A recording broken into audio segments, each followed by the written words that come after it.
How hard is it to watch the man that you called a con man with no experience to be president and not the right temperament to be president run the country? Oh, it's really hard. I mean, it's so hard. And every day that goes by, more evidence, more proof about fake news and the Russians and Cambridge Analytica and misogyny and sexism. I mean, it's hard. It's very hard. But it can't be paralyzing. It cannot stop me, or frankly anybody, from getting up every day saying, okay, what are we going to do? And I've been encouraged, and I've really been admiring of the staying power of the resistance, because it's hard when you are fighting on so many fronts. I mean, part of the tactics the other side uses is to do 20 crazy things every week. And how do you keep your attention focused on all of that? And how do you stay, aligned with what will really make a difference, which obviously is why I'm talking about the midterm election. Because if you don't have a political action that reins in this administration, I don't think we've seen the bottom yet.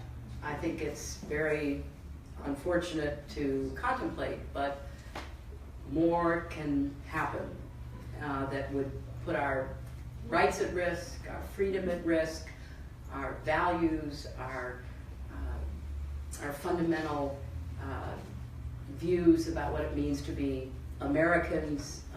And so I am constantly reminding myself and reminding others, don't get diverted, don't get distracted, keep your eyes on what will make a difference. And at the end of the day, you can march from now till doomsday, but if you don't elect people who agree with you and defeat people who don't, nothing will change. And it is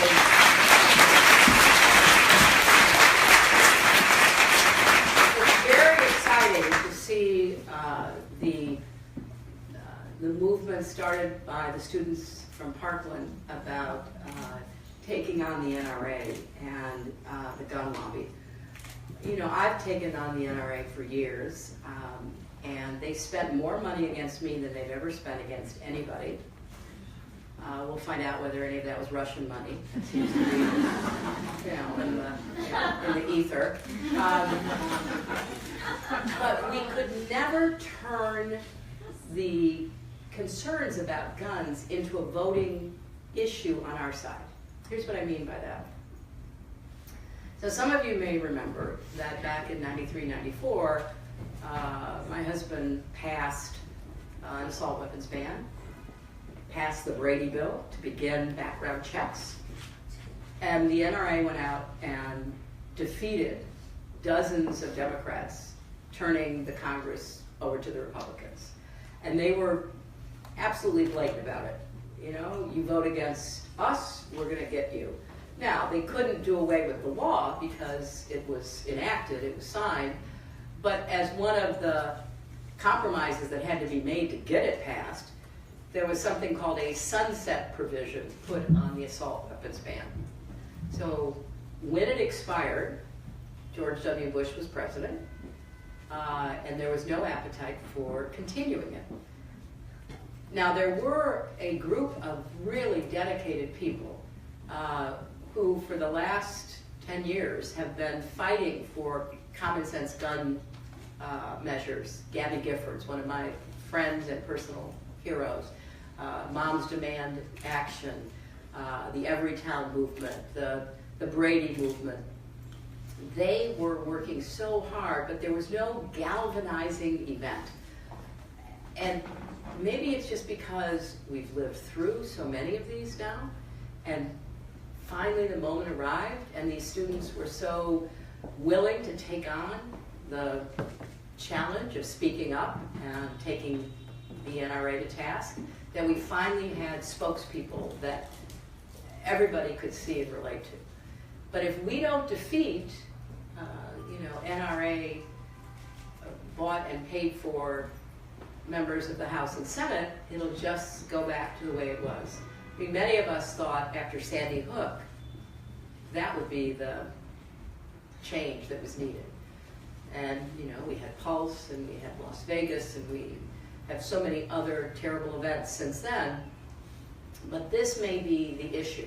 And when I say it's a voting issue, if you're pro-gun, pro-NRA, you don't care about any other issue. It's the only issue you vote on. So when the NRA was running $30 million of ads against me, all they basically said was, she's for the assault weapons ban, she's for universal background checks, she's gonna come get your guns. I mean, totally ridiculous, but that was their argument.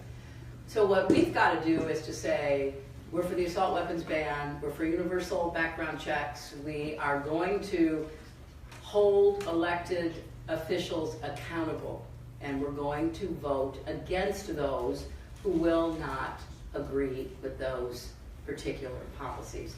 And I think we've got a real shot to defeat the NRA again, but the problem is it never ends.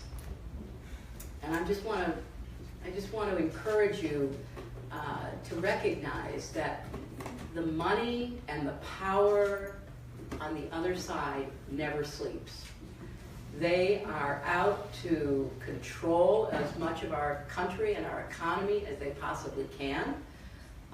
So we can't just say, hey, we won this one and we're, you know, fine, we can go back to our real lives. We have to be vigilant and fight back every single election. But there are more of us than them, and if we turn out, we will win.